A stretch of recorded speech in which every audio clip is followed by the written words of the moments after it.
أعوذ بالله من الشيطان الرجيم بسم الله الرحمن الرحيم وهو الله في السماوات وفي الأرض يعلم سركم وجهركم ويعلم ما تكسبون وما تأتيهم من آية من آيات ربهم إلا كانوا عنها معرضين وقد كذبوا بالحق لما جاءهم فسوف يأتيهم أنباء ما كانوا به يستهزئون صدق اللہ العظیم۔ گزشتہ آیات میں اللہ تعالیٰ نے تخلیق کائنات کا ذکر فرمایا، اس کے بعد تخلیق انسان کا ذکر فرمایا۔ اس آیت میں اللہ تعالیٰ اپنے معبود ہونے کو بیان فرما رہے ہیں، یعنی عبادت کے لائق ذات فقط اللہ تعالیٰ کی۔ فرمایا وَهُوَ اللَّهُ فِي السَّمَاوَاتِ وَفِي الْأَرْضِ، اللہ تعالیٰ وہی ذات ہے جو آسمانوں میں بھی ہے اور زمین میں بھی ہے، یعنی آسمانوں میں بھی معبود وہی ذات ہے اور زمین میں بھی معبود وہی ذات ہے۔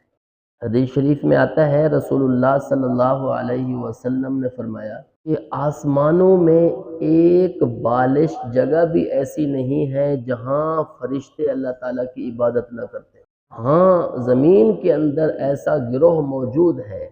جو اللہ تعالیٰ کی عبادت نہیں کرتا، شیطان کے پیچھے پڑا رہتا ہے۔ تو جس طرح آسمانوں میں اللہ تعالیٰ معبود ذات ہے تو زمین میں بھی معبود ذات ہے، یعنی زمین میں بھی اللہ تعالیٰ ہی کی عبادت کی جائے۔ یعلم سرکم و جہرکم، تمہاری پوشیدہ باتوں کو بھی جانتا ہے اور تمہاری ظاہری باتوں کو بھی جانتا ہے، تمہارے پوشیدہ حالات کو بھی جانتا ہے، تمہارے ظاہری حالات کو بھی جانتا ہے۔ انسان کی نیت میں کیا ہے، انسان کے ارادے میں کیا ہے، انسان چھپ کر کیا کرتا ہے، اللہ تعالیٰ کو معلوم، اور ظاہری حالت انسان کی کیسی ہے یہ بھی اللہ تعالیٰ کو معلوم۔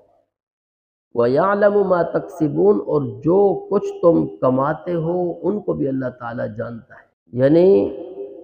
جو کچھ بھی اس دنیا میں تم کر رہے ہو یہ گویا کہ آخرت کے لیے کما رہے ہو، اس کا نتیجہ وہ آخرت میں ملے گا۔ وَمَا تَأْتِيهِم مِّنْ آيَةٍ مِّنْ آيَاتِ رَبِّهِمْ إِلَّا كَانُوا عَنْهَا مُعْرِضِينَ، اس آیت میں انسان کی ضد اور عناد کو ذکر فرمایا کہ ان لوگوں کے پاس ان کے رب کی طرف سے کوئی نشانی اگر آ جاتی ہے تو وہ اس سے منہ موڑ لیتے ہیں، یا تو یہ ہے کہ بات سمجھ آ گئی ہے، منہ موڑنا بنتا نہیں ہے، یا اگر منہ موڑا جا رہا ہے تو اس کی کوئی وجہ ہونی چاہیے۔ جب کوئی وجہ نہیں ہے اور کوئی دلیل نہیں ہے تو خام خواہ اپنی ہٹ دھرمی اور ضد کی وجہ سے یہ حکم بھی میں نے نہیں ماننا، یہ حکم بھی کوئی آدمی کہتا ہے میں نے نہیں ماننا، اللہ کی عبادت بھی نہیں کر رہا، تو یہ ہٹ دھرمی۔ فَقَدْ كَذَّبُوا بِالْحَقِّ لَمَّا جَاءَهُمْ، اور انہوں نے حق کو جھٹلایا جب حق ان کے پاس آ گیا۔ اب حق قرآن مجید بھی حق، رسول اللہ صلی اللہ علیہ وسلم کی ذات مبارکہ بھی حق،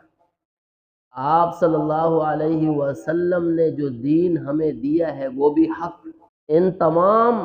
حق جو اللہ تعالیٰ نے ہمیں عطا کیے، اگر آدمی حق کے آنے کے بعد بھی حق کو نہیں مان رہا، اس کے مطابق زندگی نہیں گزار رہا، وہ بھی جھٹلا رہا ہے، وہ بھی یہی سمجھتا ہے کہ اس کی کوئی اہمیت ہی نہیں ہے، اس کی کوئی حیثیت ہی نہیں ہے، تبھی تو وہ اس کے اوپر عمل نہیں کرتا۔ فرمایا کہ انہوں نے حق کو جھٹلایا جب حق ان کے پاس آ گیا۔ وَسَيَأْتِيهِمْ أَنبَاءُ مَا كَانُوا بِهِ يَسْتَهْزِئُونَ، جس چیز کا یہ مذاق اڑا رہے ہیں اس کی خبر ان قریب ان کے پاس آ جائے۔ اب یہ ان قریب سے مراد اس دنیا والی آنکھ کے بند ہونے کے بعد، دنیا والی آنکھ جب بند ہوگی، دنیا میں جو کچھ کیا ہے وہ آثار نظر آنے شروع ہو جائیں گے۔ اللہ تعالیٰ کو جھٹلایا ہے، اللہ کے پیغمبروں کو جھٹلایا ہے، اللہ کی کتابوں کو جھٹلایا ہے، اپنی منمانی کی زندگی گزاری ہے، شریعت کو بالکل فالو نہیں کیا، تو یہ ساری چیزیں کل قیامت والے دن، یعنی جب اس دنیا والی آنکھ بند ہوگی تو یہ ساری چیزیں سامنے آئیں گی، آدمی کو محسوس ہوگا کہ میں نے کیا کیا۔ اس وجہ سے فرمایا کہ دنیا میں مذاق اڑا رہے ہیں، اور یہ سمجھ کے آ رہے ہیں کہ ہم جو کچھ کر رہے ہیں یہ ہمارا اختیار ہے، ہمارے پاس اس کی طاقت ہے۔ یہ طاقت بھی اللہ تعالیٰ کی دی ہوئی ہے، یہ اختیار بھی اللہ تعالیٰ کا دیا ہوا ہے، اور اختیار کو استعمال کرنے کا طریقہ بھی اللہ تعالیٰ نے بتلایا ہے۔ اگر آدمی اس طریقے کے مطابق نہیں گزارے گا تو اس کی جزا اور سزا بھی اللہ تعالیٰ نے ذکر فرمائی ہے۔ تو اس جزا اور سزا کو سامنے رکھ کر جب انسان اس دنیا میں زندگی گزارے گا تو پھر اس کو پتہ چلے گا کہ آخرت مشکل ہے، قبر مشکل ہے، اس لیے کہ یہ جو دنیا کی ہماری زندگی ہے، یہ دنیا کی زندگی کے بعد اس دنیا کی زندگی میں گزارنے کے جو انسان کے طریقے ہیں وہ سامنے آئیں گے، اس کے آثار قبر میں محسوس ہونا شروع ہو جائیں گے۔ اس وجہ سے فرمایا کہ جن چیزوں کا یہ لوگ مذاق اڑاتے تھے، مشرکین مکہ نبی اکرم صلی اللہ علیہ وسلم کا مذاق اڑاتے تھے۔ آپ صلی اللہ علیہ وسلم 40 سال ان کے اندر رہے، کبھی مذاق نہیں اڑایا۔ آپ صلی اللہ علیہ وسلم نے دنیا والوں میں سے کسی سے پڑھا نہیں، نہ کسی سے پڑھنا سیکھا، نہ کسی سے لکھنا سیکھا، تو 40 سال ان میں رہے۔ تو 40 سال آپ صلی اللہ علیہ وسلم لکھنا بھی نہیں